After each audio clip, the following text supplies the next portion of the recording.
மதுராந்தகத்திலேருந்து சுற்றுவட்டி கிராமம் ஃபுல்லாகவே இவங்க தான், மரகத குமரவேல் தான். வேற அந்த அளவுக்கு அவங்க எஃபெக்ட் போட்டு பண்ணியிருக்காங்க. எங்களுக்கு நல்லது செய்வாங்கப்பா, எங்களுக்கு எல்லாருக்கும் நல்லது செஞ்சுக்கிறாங்க. எதுனாலும் செய்வாங்க, போய் கேட்டாலும் செய்வாங்க. சுயேட்சையாக நின்னாலுமே அவங்க எந்த கட்சியில் நின்னாலும் நாங்கள் அவங்களுக்கு தான் ஓட்டு போடுவோம். அவங்களால நிறைய பெனிஃபிட்லாம் நடந்திருக்கு. அதனால இவங்க மேலே நிறைய மரியாதையும் இவங்களால நல்லது பண்ணது அதிகம். தாவக்காவுக்கு வந்து இது பிரச்சனை கிடையாது, வந்து ஒரு மாற்றம் நடந்தால் நல்லது தான்.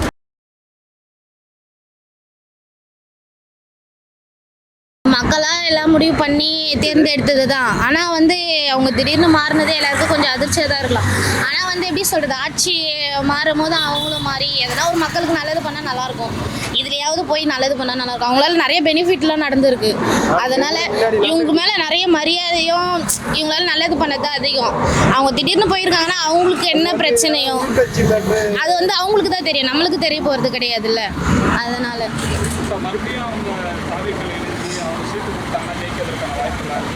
இருக்கும். இந்த தொகுதி பொறுத்த வரைக்கும் இதுக்கப்புறம் மாற்றம் வரும்னு நம்புறாங்க. ஏன்னா எங்களோட வாழ்வாதாரம் கிடையாது. நாங்களாம் இருக்கிற இல்லாமல் தான் நாங்கள் ரொம்ப கஷ்டப்படுறோம். ஒவ்வொருத்தரும் ஒரு இருக்கிறது 72 வீடு, அந்த 72 வீடு எடுத்துட்டாங்க. ஆனால் காலேஜெலாம் இருக்கிறதுக்குலாம் அதுக்கெலாம் இடம் இருக்குது. எங்களை மாதிரி வாழ்வாதாரம் இருக்கிறவங்களுக்கு இடம் கிடையாது. அதனால எங்களை எல்லாரும் காலி பண்ணிட்டாங்க. நாங்கள் எல்லாம் வீடு வாசல் எல்லாம் வச்சு இன்றைக்கி அன்னாடங்காட்சி தான். இந்த மாதிரி நாங்கள் கடை வச்சோ இல்லை ஏதாவது ஒரு வியாபாரம் பண்ணி மூட்டை தூக்குற தொழில் தான் பண்ணுறோம். அதில் போய் தான் நாங்கள் 10 ரூபாய் சம்பாரிச்சு தான் நாங்கள் போய் வாடகை வீட்டில் இருக்க முடியுமா? இருக்க முடியும். என்ன எதுவுமே கிடையாது. அதுக்குன்னு ஒரு இடம் ஒன்று கொடுத்தாங்க, அது சும்மா ஒரு ஷோக்குன்னு கொடுத்தாங்களா எதுக்குன்னு தெரியல, மக்களை வாயடிக்கிறதுக்காக கொடுத்தாங்க போல், அவ்வளோதான். அந்த இடம் கொடுத்தாங்க, ஒரு தண்ணி வசதி கிடையாது, போக்குவரத்து கிடையாது. அங்கே போனாக்கா என்ன சொல்கிறாங்க, நீங்களாம் இங்கே இந்த ஏரியா கூட வரக்கூடாது அப்படின்றாங்க. எங்களுக்கு ஏதாச்சும் ஒரு பண்ணி தரல, அதுவும் கிடையாது. ஒன்றுமே தேவையில்லை. எங்களுக்கு எல்லாருக்கும் 72 வீடு இருக்கா, அதுக்கு ஒரு ஃப்ளாட் மாதிரி பண்ணி கொடுத்தா எல்லாருமே அதுலேயே போய் இருந்துப்போம். ரொம்பலாம் தேவையில்லை. இவங்களுக்கு எல்லாருக்கும் ஒரு இடம் கொடுக்குறத விட ஒரு ஃப்ளாட்டாக கொடுத்தாங்கன்னா எல்லாருமே அதில் போய் இருந்துப்பாங்க. அதில் எங்களுக்கு இதுவாக இருக்கும்ல, ஒரு வாடகை மிச்சமாகும். ஏன்னா எங்களால் இந்த ரோடு தொழிலுக்கு வந்தால் தான் எங்களால் 10 ரூபாய் சம்பாதிக்க முடியும். ஏன்னா அதை வச்சு தான் நாங்கள் ரன் பண்ணுறோம். படிக்க வைக்கிறதுலேருந்து எல்லாத்துக்குமே ரொம்ப கஷ்டமாக இருக்குது. இருக்கிற இடத்த விட்டுட்டு இங்கே வேற இடத்துல சொந்த பந்தத்தையே பார்க்க முடியாத அளவுக்கு அந்த மாதிரி ஆயிடுச்சு. அக்கம் பக்கத்தில் அந்த மாதிரி இருக்குது. ஆமாம், ஜெயிச்சிருக்க மாட்டாங்க. வாய்ப்பில்லை. இங்கே மதுராந்தகத்திலேருந்து சுற்றுவட்டி கிராமம் ஃபுல்லாகவே இவங்க தான், மரகத குமரவேல் தான். வேற அந்த அளவுக்கு அவங்க எஃபெக்ட் போட்டு பண்ணியிருக்காங்க. வேற ஒன்றும் கிடையாது. சுயேட்சையாக நின்னாலுமே அவங்க அதை பற்றி நாங்கள் ஒன்றும் நினைக்கலப்பா. அவங்க எல்லாருக்கும் நல்லது தான் செய்வாங்க. அவங்க விருப்பம்னாவா செஞ்சுட்டாங்க. எது வந்தாலும் எங்களுக்கு நல்லது தான் செய்வாங்க. நீங்கள் எப்படி அவங்க தனிப்பட்ட முறையில் மரகதம் குமரவேல் அவர்களுக்காக ஓட்டு போட்டீங்களா இல்லை ரெட்டலை சின்னத்துக்காக ஓட்டு போட்டீங்களா? ரெண்டுத்துக்குமே எங்களுக்கு ரெட்டலையும் பிடிக்கும், அவங்களையும் பிடிக்கும். அவங்க மறுபடியும் தமிழக வெற்றி கழகத்தில் வேட்பாளராக அறிவிச்சாங்கன்னா நீங்கள் ஆதரிப்பீங்களா? ஆதரிப்போம்ப்பா, அவங்களுக்கு தான் போடுவோம். என்ன காரணம்க்கா இந்த அளவுக்கு? எங்களுக்கு நல்லது செய்வாங்கப்பா, எங்களுக்கு எல்லாருக்கும் நல்லது செஞ்சுக்கிறாங்க. எதுனாலும் செய்வாங்க, போய் கேட்டாலும் செய்வாங்க. இப்போ நிழல் குடையெல்லாம் இந்த மார்க்கெட்டில் அதிகமாக இருக்குது. இதெல்லாம் அவங்க உங்களுக்கு கொடுத்து எல்லாரையுமே ஆரம்பிச்சாங்க? ஆமாம், எல்லாருக்குமே கொடுத்தாங்க. காலண்டரும் கொடுப்பாங்க வருஷமானா, அதேமாரி வந்து கொடையும் கொடுப்பாங்க. ஏதாவது கேட்டாலும் செய்வாங்க.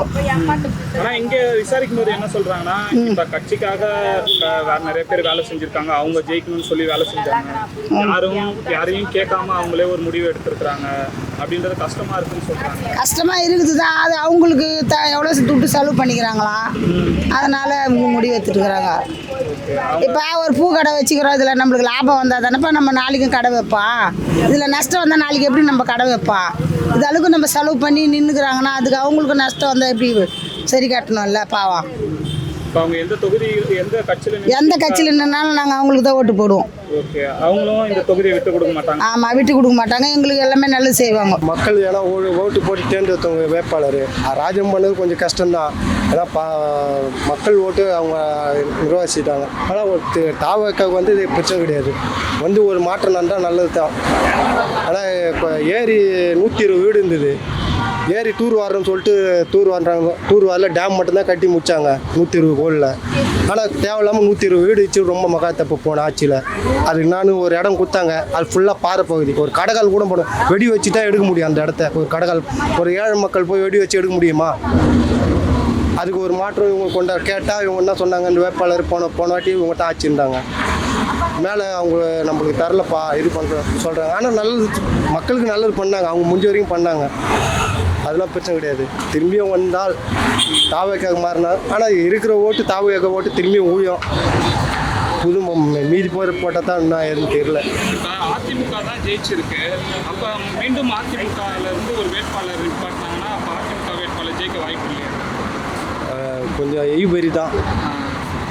மரகதம் குமரன் அவர்கள் தான் மீண்டும் வர வாய்ப்பு இருக்குது. சரி, தேங்க்ஸ். மனநிலையை பொறுத்து இருக்குது, அதை பற்றி எதுவும் சொல்ல விரும்பலை. ஆனால் அவங்களுக்காக தேதி அறிவிச்ச நாள்லேருந்து நான் அவன் 20 நாளும் கூட இருந்து உழைச்சிக்கிறேன். மன கஷ்டம் ரொம்ப இருக்கும். அதை பொறுத்த வரைக்கும் அவங்களுடைய மனநிலை எப்படி இருக்குன்னு நமக்கு தெரியாது. ஓகே, இல்லைண்ணா திமுகவும் வேணாம் தாவேக்காவும் வேணாம்னு சொல்லி இந்த தொகுதி மக்கள் அதிமுகவை தேர்ந்தெடுத்தாங்க. எம்எல்ஏவை விட அவங்களுக்கு என்ன ஆதாயம் இருந்திருக்கோ அவங்க போயிட்டு உடனே அங்கே சேருவதற்கான காரணம் என்னவா இருக்கும்? நீங்கள் எப்படி இருக்கிறது? அதை நம்ம எதுவும் சொல்ல முடியாது, அவங்களுக்கு தான் தெரியும். அவங்களுடைய அரசியல் ரீதியில் அவங்க மனநிலை எப்படி இருக்குமோ அதை நம்ம எப்படி சொல்லுது, அவங்களுடைய சந்தர்ப்ப சூழ்நிலை எப்படி இருக்குமோ அதை அவங்கள தான் சொல்லணும். நம்ம இங்கேருந்து எதுவும் சொல்ல முடியாதுல்ல.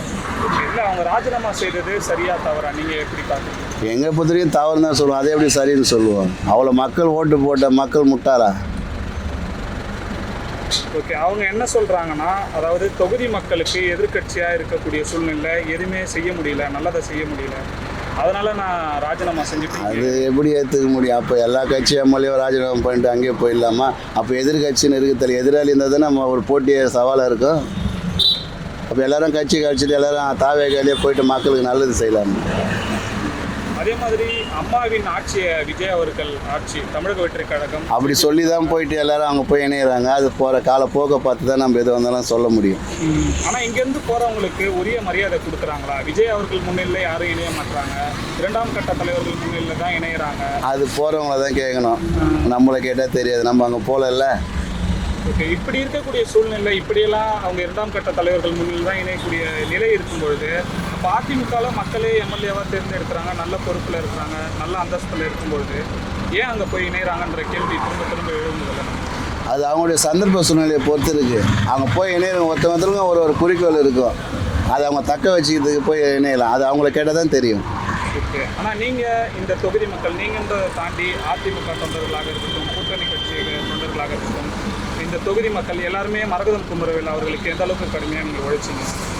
ஒரு கட்சி ஒரு அடிப்படை உறுப்பினராக இருந்து ஒரு கூட்டணி கட்சியிலேருந்து எவ்வளோ உண்மையாக ஒருத்தவங்க உழைக்கணுமோ அவ்வளோ உண்மையாக உழைச்சி அவங்க வெற்றி பெற செஞ்சோம். என் கட்சி, என் பாட்டாளி மக்கள் கட்சியுடைய அடிப்படை தொண்டர் இருந்து எங்கள் மாவட்ட செயலர் உட்பட மாவட்ட பொறுப்பு, மாநில பொறுப்பு, ஒன்றிய செயலாளர்கள், கிளை செயலாளர்கள் உட்பட அனைவரும் தீவிரமாக இரவு பகல் பாராமல் உழைச்சி பாட்டாளி மக்கள் கட்சியால் தான் அனைத்து இந்திய அண்ணா திராவிட முன்னேற்ற கழகம் மதுராந்தகம் சட்டமன்ற தொகுதியில் வெற்றி பெற்றது. இது சாத்தியம். ஓகே, மீண்டும் அவங்க இந்த தொகுதியில் களமிறக்கப்படலாம்ன்ற செய்திகள்லாம் வருது. களமிறக்கப்பட்டால் அவங்க வேட்பாளராக நின்னாங்கன்னா எப்படின்னா? எங்கள் அண்ணன் தான் சொல்லிட்டாரு, மதுராந்தகம் தொகுதிக்குள்ளேயே சேர்க்கக்கூடாதுன்னு. அவங்கள தோக்கடிக்க தான் எங்களுடைய குறிக்கோளாக இருக்கும்.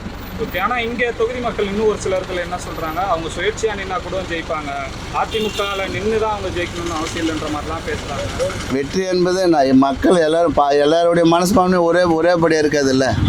இப்போ நம்ம ஒரு பக்கம் நம்ம நினைக்கிறது மட்டும் சாத்தியம் கிடையாது, மக்கள் நினைக்கணும். மக்களுடைய எண்ணம் எப்படி இருக்குமோ தெரியல. சரி, ஓகே, நான் இப்போ இரட்டை சின்னத்திற்காக மரகதம் குமரவேல் அவர்கள் ஜெயிச்சாங்களா, இல்லை தனிப்பட்ட முறையில் மரகதம்? இரட்டை இலை சின்னம் ஒரு பக்கம் இருந்தாலும் அவங்களுடைய செல்வாக்கு, அவங்க இந்த இடத்துல நல்லா ஃபீல்டு ஒர்க் பண்ணியிருந்தாங்க, அதை குறை சொல்ல முடியாது.